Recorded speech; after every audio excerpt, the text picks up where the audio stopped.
नमस्कार, मैं हिमांशु मिश्रा और आप देख रहे हैं द इनसाइड स्टोरी। तो राहुल गांधी LOP यानी कि लीडर ऑफ ऑपोजिशन बनने के बाद एक्शन मोड में है। वो कई राज्यों का दौरा कर रहे हैं। हाथरस गए थे अभी हाल ही में, उसके बाद वो गुजरात भी गए, अब असम और मणिपुर पहुंचे हैं। मणिपुर पिछले लगभग एक साल से वहां पर जो माहौल है, हिंसा हो चुकी है, जिस तरह से तमाम चीज़ें वहाँ पर बड़ी गड़बड़ाई हुई हैं, व्यवस्था बड़ी चरमराई सी है। इस बीच राहुल गांधी का मणिपुर पहुंचना और वहाँ जाकर ये पूछना कि प्रधानमंत्री नरेंद्र मोदी आखिरकार कब आएंगे मणिपुर, उन्हें आना चाहिए। और दूसरी तरफ प्रधानमंत्री नरेंद्र मोदी सेम उसी वक्त कहाँ पर है? मॉस्को में है। वो रशिया के दौरे पर है, वहाँ तमाम चीज़ें चल रही हैं। तो ये जो परिस्थिति बन रही है राजनीतिक तौर पर, उसको किस तरह से देखा जाए समझने की कोशिश करेंगे। डॉक्टर संजीव त्रिवेदी जी हमारे साथ हैं। संजीव जी, एक तो प्रधानमंत्री का विदेश दौरा और राहुल गांधी का स्वदेश दौरा, यानी कि वो एक हिस्सा नॉर्थ ईस्ट का जहाँ पर चीज़ें बड़ी गड़बड़ है। मतलब आमतौर पर हम लोग यहाँ बैठकर क्या ही परिस्थिति समझ पाएँ। राहुल गांधी वहां पर गए हैं, लोगों का दर्द समझा है और उसके बाद प्रेस कॉन्फ्रेंस में उन्होंने कहा है कि प्रधानमंत्री को आना चाहिए एक बार और देखना चाहिए परिस्थिति। सिर्फ संसद में ये कह देने से कि वहां सब कुछ ठीक है, शांति की स्थापना हो गई है, ठीक नहीं है। देखिए, प्रधानमंत्री इस वक्त जब मॉस्को में है तो वो राजकीय यात्रा है और भारत और रूस के जो हमारे दशकों पुराने संबंध है उसकी एक अगली कड़ी के तौर पर इस यात्रा को देखा जा रहा है।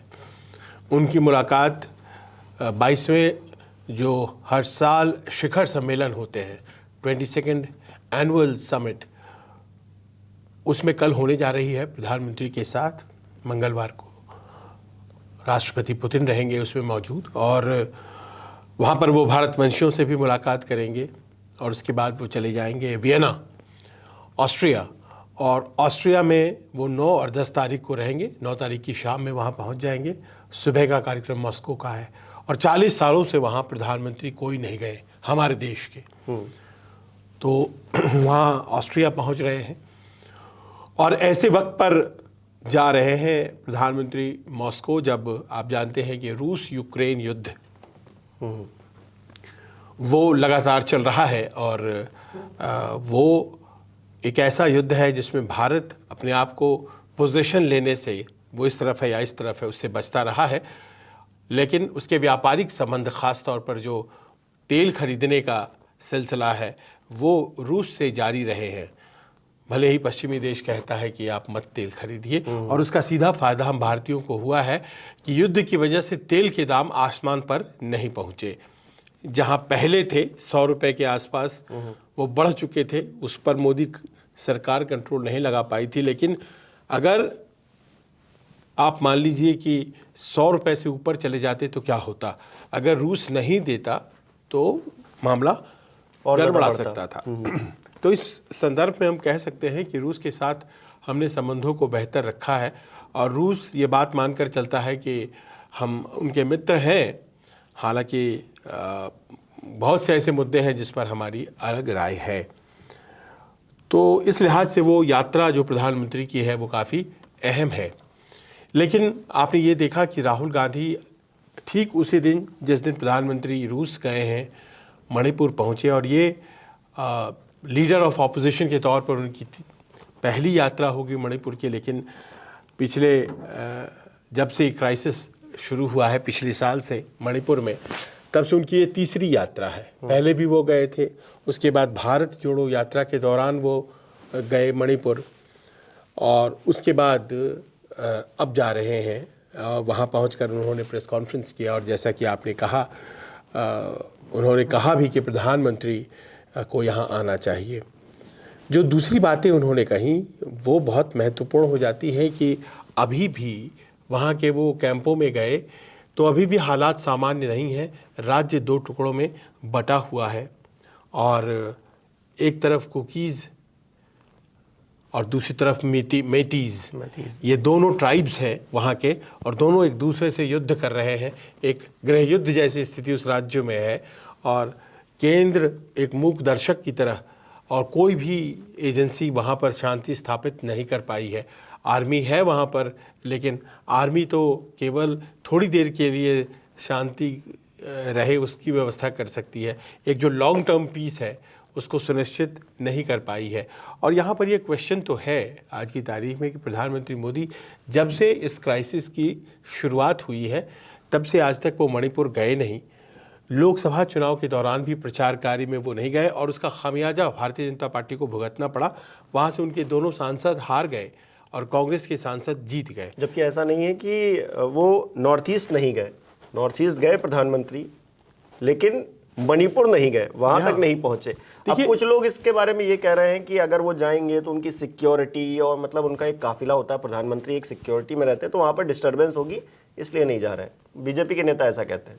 ये क्या तर्क हो सकता है? कोई ये तर्क हो भी सकता है और नहीं भी हो सकता है। देखिए, ऐसा है कि देश का प्रधानमंत्री अपने ही देश के किसी हिस्से में सुरक्षा कारणों से नहीं जा पाए, ये थोड़ा विश्वास करना असहज लगता है, बहुत आसान नहीं है। लेकिन ये ज़रूर है कि वहाँ के का जो संतुलन है, जो किसी भी दिन, किसी भी क्षण, किसी भी घंटे गड़बड़ा जाता है, तुरंत गोलियां चलने लगती हैं। आज राहुल गांधी मणिपुर में थे और जिरीबाम में वो थे और देखिए वहाँ गोलियां चलने लग पड़ी।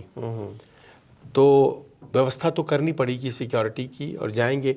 लेकिन मैं इसलिए इस बात को आश्चर्यजनक मानता हूँ क्योंकि उत्तर पूर्व की यात्रा करने वाले प्रधानमंत्रियों में नरेंद्र मोदी अव्वल है। सबसे ज़्यादा बार कोई व्यक्ति अगर उत्तर पूर्व गया हो, और आप याद कीजिए वो दौर, उत्तर पूर्व में लगातार न केवल वो खुद जाया करते थे बल्कि वो मंत्रियों को भी भेजा करते थे। और भारत सरकार का कोई न कोई मंत्री हमेशा उत्तर पूर्व की यात्रा पर होता था। उत्तर पूर्व से ज़्यादातर सीटें जीत करके 2019 में प्रधानमंत्री की पार्टी या प्रधानमंत्री की सहयोगी पार्टियां वहां से आई थी। मणिपुर ने वो सारे समीकरण और संतुलन को गड़बड़ा दिया। प्रधानमंत्री नहीं गए, इसकी क्या वजह है ये स्पष्ट नहीं है अभी तक, लेकिन ये ज़रूर है कि इसका एक नेगेटिव असर पड़ा। अब देखिए कि सुप्रीम कोर्ट तक ने कह दिया कि मणिपुर में जो हालात हैं वो असामान्य है, वहाँ पर जो संवैधानिक व्यवस्था है वो टूट चुकी है। सुप्रीम कोर्ट ने ये भी कह दिया कि जो राज्य सरकार है उसके हाथ में चीज़ है ही नहीं। तो जब इतनी बड़ी बड़ी बातें कह दी गई फिर भी वो सरकार वहाँ पर कायम है मणिपुर में, और ये समझ में बात नहीं आती है कि उस सरकार जो भारतीय जनता पार्टी इंडिया की सरकार है वो क्यों है वहाँ पर, अगर चीज़ें कंट्रोल में नहीं आ रही हैं। और सिर्फ राज्य नहीं, यहाँ तो ऐसा लग रहा है कि केंद्र के हाथ में भी कुछ नहीं है। इस तरह की परिस्थिति है, अगर वहाँ से सिक्योरिटीज़ हटा दी जाए तो अगले ही क्षण क्या हो जाए उस प्रदेश के अंदर, उस जगह पर कोई कुछ नहीं कह सकता। तो आप शांति स्थापना के लिए आपने क्या कदम उठाया है ये भी बताने से कहीं ना कहीं सरकार पीछे हटती है। सरकार ये कह सकती है कि हाँ देखिए वहाँ पर शांति है। कब तक शांति है? जब तक वहाँ पर आपने सेना को या फिर तमाम जो फोर्सेज हैं उनको डिप्लॉयड कर रखा है। वो हटेंगे उसके बाद शांति कहाँ चली जाएगी? तो ये कब तक चलेगा सिलसिला? क्या वो जम्मू कश्मीर वाला हाल हो जाएगा मणिपुर के अंदर कि वहाँ पर आप इतनी सिक्योरिटी आप हमेशा टाइट रखेंगे? शायद वैसी स्थिति न होने पाए, लेकिन ये ज़रूर है कि इसमें एक विदेशी एंगल भी है और बहुत ही कॉशियसली लोग बाग इस पूरे मसले को देख रहे हैं।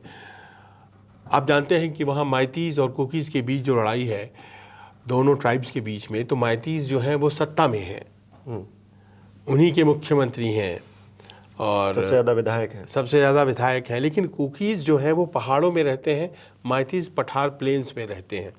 और झगड़ा इस बात से शुरू हुआ कि माइतीज़ को भी ट्राइबल्स का दर्जा दिया जाना चाहिए। इस आशय का एक आदेश हाई कोर्ट ने वहाँ की पारित कर दिया और उसका विरोध व्यापक शुरू हुआ। हाई कोर्ट इसके पहले की चीज़ों को संभालता बात बाहर हो गई हाथ से और आज तक वो बाहर ही है। और दोनों ट्राइब्स के बीच में कई जगह पिच्ड बैटल हुई हैं और इंटरनली बहुत से लोग बेघर हो गए हैं, जगह जगह कैंपों में रह रहे हैं। आज राहुल गांधी जब वहाँ गए तो वो सबसे पहले उस इलाके में गए जहाँ पर मिक्स्ड पॉपुलेशन अभी भी थोड़ा बहुत रह रहा है, जिरीबाम का इलाका।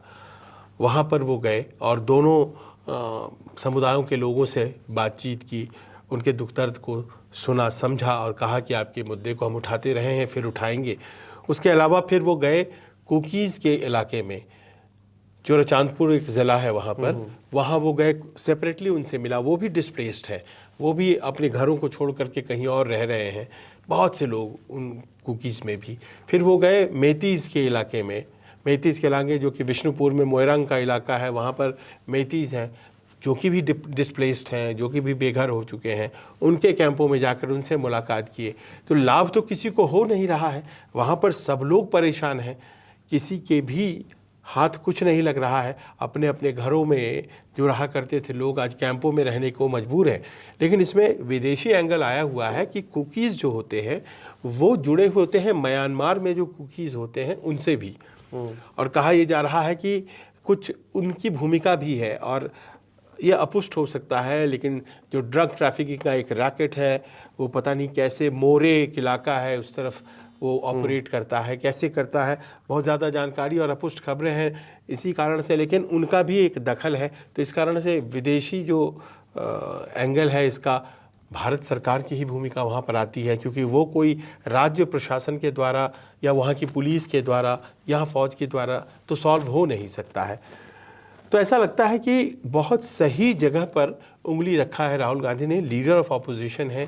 और जैसा कि आपने बताया कि देश में जो विभिन्न जगहों पर बड़ी बड़ी वारदातें पिछले सप्ताह 10 दिन में हुई हैं, वो हर जगह पहुँचे और उन्होंने उन जगहों पर पहुँच करके जो प्रश्न उठाए हैं, वो प्रश्न जाहिर है कि आने वाले दिनों में जब संसद का सत्र लगेगा उसमें भी उठाए जाएंगे। बजट सत्र में और ज़्यादा हंगामा इन मुद्दों को लेकर होगा। वो हाथरस का मामला हो सकता है, वहाँ पर प्रशासन का फेलियर हो सकता है, मणिपुर का मामला हो सकता है। तो ये तमाम मुद्दे हमें आने वाले जो सेशन है, बजट सेशन है, उसमें देखने को मिलेगा, सुनने को मिलेगा। जी हाँ, देखिए इस बात को आप समझिए कि पहले जो राहुल गांधी के ऊपर ये कह दिया जाता था कि वो जैसे ही सत्र खत्म होता है छुट्टियों पर चले जाते हैं और बाहर विदेश चले जाते हैं। इस बार मैंने देखा कि जैसे ही सत्र खत्म हुआ उनका प्रोग्राम चॉकड आउट था। जैसे कि वो हाथरस की घटना के जैसे ही हालात वहाँ शांत हुए तो वो 2-3 दिनों के भीतर ही वो पहुँच गए अलीगढ़ और हाथरस, और जो विक्टिम्स थे उनसे मुलाकात की, लौट करके आए। फिर उन्होंने योगी आदित्यनाथ को चिट्ठी लिखी, जो मुआवजा दिया जा रहा है वो कम है, आप उनको पूरा कीजिए। वो गुजरात भी गए और आपने देखा होगा गुजरात में जो कांग्रेस दफ्तर है उस पर हमला किया गया था भारतीय जनता पार्टी के द्वारा। कथित तौर पर ये बोला जाता है कि भारतीय जनता पार्टी के लोग आए और कांग्रेस दफ्तर पर हमला किया। वहाँ खड़े होकर उन्होंने अपने लोगों को विश्वास दिलाया और साथ ही साथ एक चैलेंज भी दे दिया कि इस बार हम गुजरात में भारतीय जनता पार्टी को हरा देंगे। और उनके बोलने का आज की तारीख में बहुत ज़्यादा महत्व। वैसे भी वो कांग्रेस के सबसे बड़े नेता हैं, लेकिन आज की तारीख में वो लीडर ऑफ ऑपोजिशन भी हैं, नेता प्रतिपक्ष भी हैं, तो उनके बोलने का भी बड़ा लाभ है। वो असम चले गए आज मणिपुर के रास्ते में, वहाँ कछार ज़िले में जो बाढ़ आई हुई है, और वहाँ के लोगों ने उनको एक रिप्रेजेंटेशन दिया, कहा कि आप इसे संसद में उठाइएगा। तो ऐसे वक्त में जब प्रधानमंत्री विदेश की यात्रा पर है और वो भी उतना ही महत्वपूर्ण है, लेकिन यहाँ जो देश में समस्याएं हैं, और वो चाहे समस्या यूपी में हो, वो चाहे समस्या वायलेंस की गुजरात में आ गई हो, या फिर फ्लड की सिचुएशन हो, या मणिपुर में जो हिंसा हो रही है वो बात हो, इन सब मुद्दों को वो जिस तरह से एक के बाद एक छूते चले जा रहे हैं। और अभी आपने जैसा बताया भी, और मुझे लगता है कि ये जो प्रधानमंत्री के बारे में राहुल गांधी ने बोला है, ये बाइट हमें सुनवानी भी चाहिए। हाँ, नहीं, बिल्कुल।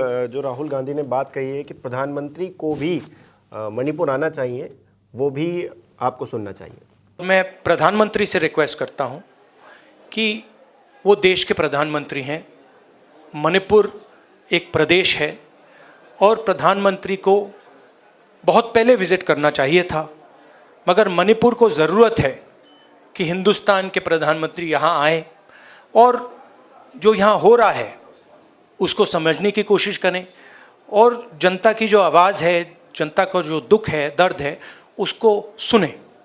इससे बहुत फ़ायदा होगा, मणिपुर की जनता में कॉन्फिडेंस आएगी। तो मेरी रिक्वेस्ट है कि प्रधानमंत्री को यहाँ आना चाहिए, मणिपुर के लोग भी चाहते हैं, शायद पूरा देश चाहता है कि प्रधानमंत्री यहाँ आकर जनता की बात सुने। तो राहुल गांधी भले ही ये बात कह रहे हैं कि प्रधानमंत्री को आना चाहिए, लेकिन प्रधानमंत्री अभी तक नहीं पहुंचे हैं। भारतीय जनता पार्टी इस मुद्दे को लेकर कहीं ना कहीं बैकफुट पर है। राज्य की सरकार भी बैकफुट पर मैं मानता हूं, केंद्र सरकार का भी एक तरह से फेलियर मैं मानता हूं। दूसरी तरफ जो राहुल गांधी यात्राएं कर रहे हैं उसको लेकर सोशल मीडिया पर चर्चा ये हो रही है कि उनकी भारत जोड़ो यात्रा खत्म नहीं हो रही है, वो लगातार जारी है, अनवरत जारी है। वो सीटें जीत गए हैं, तमाम चीज़ें हो गई है, वो अभी भी जारी है, क्योंकि वो तमाम राज्यों में जा रहे हैं, तमाम लोगों से मिल रहे हैं, लोको पायलट से मुलाकात की उन्होंने। तो ये जो नए राहुल गांधी हैं, जो लीडर ऑफ ऑपोजिशन बनकर सामने आए हैं हमारे, उनका एक तरह से नया प्लेटफॉर्म उन्हें मिला है, उनको नई जिम्मेदारी मिली है, ये कहीं ना कहीं सरकार को और ज़्यादा टेंशन में आने वाले वक्त में डालेगी। देखिए, आज मैं उनका एक वीडियो देख रहा था और उस वीडियो में वो बता रहे थे कि वाई राजशेखर रेड्डी, जो कि जगन मोहन रेड्डी के पिता हैं और पहले में वो कांग्रेस के नेता थे, वो कैसे आज उनकी बर्थ एनिवर्सरी है, तो उनकी राजनीति और उनके आदर्शों को किस तरह से उन्होंने भारत जोड़ो यात्रा में समाहित किया। जबकि आज की तारीख में विरोधी पक्ष में हैं जगन मोहन, बावजूद इसके कि वो हार गए हैं, उन्होंने एनडीए का ही साथ दिया था। अगर आप याद करें, अभी जो स्पीकर के इलेक्शन की बात थी तो उसमें वो उनके 4 सांसद उधर ही खड़े थे, लेकिन उन्होंने उनके पिता के बारे में जो बातें कही, वो आपने जैसा बताया कि वो लोको पायलट्स के साथ उनकी मुश्किलों के बारे में बात करते हुए नज़र आए। वो जो मेसन्स होते हैं, राजमिस्त्री, वो कैसे काम करते हैं, उनके साथ काम करता हुआ उनका वो वीडियो, या फिर उसके पहले पूर्व में जो मोटर मैकेनिक्स के साथ और इस तरह की वो जो एक स्पिरिट है भारत जोड़ो यात्रा वाली, उसको उन्होंने पाया कि एक सियासी फायदे में के आईने में वो अपने आप में एक जगह पाता है। और इस तरह से अगर आप लोगों को और उनकी कंसर्न्स को, उनके सरोकारों को छूते हैं तो लोग बाग आपका समर्थन भी करते हैं। अच्छा, राहुल गांधी या कांग्रेस पार्टी को ये पता चल गया है कि राहुल गांधी जब तक ज़मीन पर रहेंगे, लोगों के बीच में रहेंगे, तब तक पार्टी को भी फायदा होगा, और जो पोजीशन अब बना के रखी है इससे हम आगे ही जाएंगे, पीछे नहीं आएंगे, अगर राहुल गांधी इसी तरह से लोगों से जुड़ते रहे, आगे बढ़ते रहे। हाँ, तो इसका देखिए फ़ायदा भी हुआ। अभी तक राहुल गांधी की भारत जोड़ो यात्रा के बाद जो लोकसभा चुनाव हुए, तो आपने इस बात को देखा होगा कि जो स्ट्राइक रेट था कांग्रेस बनाम भारतीय जनता पार्टी का, वो मात्र 9 था जहाँ तक कांग्रेस का सवाल है, और 91 था भारतीय जनता पार्टी का। यानी कि अगर 100 सीटों में 9 सीटें ही जीत पाती थी कांग्रेस और 91 सीट भारतीय जनता पार्टी जीतती थी। अगर 100 सीटें आपस में लड़ते थे, वो बढ़कर के 27% हो गया, 27 हो गया कांग्रेस का। और इस बार ज़्यादातर सीटें जो कांग्रेस जीत करके आई है, भले ही कहा जा रहा है कि बहुत गठबंधन का लाभ हुआ है, पर वो वहीं सीटें ज़्यादा जीत करके आई है जहां उसने अकेले दम कंटेस्ट किया है। जैसे कर्नाटक में अकेले दम कंटेस्ट किया है, उसने तेलंगाना में अकेले दम कंटेस्ट किया है, और इन सीटों पर उसे ज़्यादा लाभ मिला है। उत्तर प्रदेश, बिहार में तो उसकी गिनती की सीटें आई हैं, पर अपने दम पर वो बहुत सी सीटें जीतने में कामयाब। देखिए, हरियाणा में आधा कर दिया, हरियाणा में अकेले लड़ा, देखिए राजस्थान अकेले लड़ा, हाँ, महाराष्ट्र का भी उदाहरण है जहां साथ लड़े। तो ऐसी जगहों पर ज्यादा उसे लाभ हुआ है जहां वो अकेले लड़ रही है, एक बात। और दूसरी बात यह है कि इन्हीं सब एक्शंस की वजह से राहुल गांधी के पीछे एक सपोर्ट वर्ग तैयार हुआ है, सपोर्ट करने वाला एक बड़ा सा क्लास तैयार हुआ है, जो कि अब अखिलेश या तेजस्वी या उद्धव इन सबों को सपोर्ट कर रहा है, वो साथ आ रहा है। और अब केवल एक खाली हाथ से कांग्रेस पार्टी अपने सहयोगियों के पास जा रही है, ऐसा नहीं है।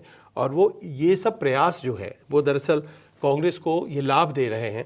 आप देखिए, मणिपुर हो सकता है कि उत्तर पूर्व में है और बहुत लोगों का ध्यान उधर नहीं जाता है, लेकिन मणिपुर एक समस्या के तौर पर अपने वहाँ वायलेंस जो देखा है लोगों ने, उस कारण से पूरे देश में आज की डेट में चर्चा में है। और वहाँ पर उन्होंने जाकर कहा कि प्रधानमंत्री यहाँ नहीं आ रहे हैं, और प्रकारांतर से कह दिया कि मैं तो आ रहा हूँ, प्रधानमंत्री वहाँ नहीं, तीसरी बार आ रहा हूँ, मैं तीसरी दफा। तो इससे क्या हो रहा है कि लोगों के सरोकारों से ज़्यादा जुड़े हैं राहुल गांधी, ये बताने की कोशिश की जा रही है कांग्रेस के द्वारा। प्रधानमंत्री विदेश जाते हैं, बड़े लोगों से मिलते हैं, ये प्रोजेक्ट करने की कोई, अब देखिए थोड़े दिनों में उन्हें शायद अमेरिका जाना पड़े, वहाँ पर वो जो हर साल यूनाइटेड नेशंस की बैठक होती है UNGA की, उसमें जाएं, या फिर और भी प्रधानमंत्री के तौर पर उनकी अपनी जिम्मेदारियां हैं, तो कहीं ये उन्हें पेंट करने की कोशिश की जा रही है क्या कि वो दरअसल केवल चुनाव के दौरान लोगों के बीच जाते हैं, वरना वो विदेश की यात्रा पर रहते हैं? क्योंकि मुझे याद है कि एक बार ऐसा हुआ था कि उनके विदेश यात्राओं को खूब गिना जाता था और कहा जाता था कि देखिए प्रधानमंत्री ज़्यादातर विदेश यात्रा पर ही हर रहते हैं। तीसरे दिन विदेश में ही रहते हैं। उस वक्त राहुल उतने सक्रिय नहीं थे, लेकिन आज की तारीख में राहुल लोगों के बीच जा रहे हैं और उनकी सक्रियता एक नया पैरेलल नैरेटिव तैयार करने की कोशिश भी हो सकती है। और राहुल गांधी क्योंकि एक पोजीशन भी है उनके पास, लीडर ऑफ ऑपोजिशन बन गए हैं, वो उनको बनाया गया है, तो फिर उस हैसियत से जब वो बात कहते हैं या मंच पर जाते हैं तो फिर एक अलग इम्पैक्ट होता है। मैं देख रहा था प्रियंका गांधी भी पीछे नहीं है, वो भी चाइना का मुद्दा उठा रही हैं कि देखिए प्रधानमंत्री कुछ बोलते नहीं हैं, ये हो गया। वो न्यूज़ कटिंग्स उन्होंने एक वो डाला, उस पूरा पैम्फलेट बना के कि देखिए प्रधानमंत्री क्यों खामोश है। तो हर तरफ से सरकार को घेरने की कोशिश की जा रही है। अब ये कितना कामयाब होते हैं ये अगले सेशन में या तो पता चलेगा, या फिर आने वाले जो एग्ज़ाम्स हैं यानी कि इलेक्शंस हैं उसमें पता चलेगा कि कितना कांग्रेस पार्टी इसमें कामयाब रहती है। आप बताइए आपको क्या लगता है, कमेंट करके। बहुत बहुत शुक्रिया।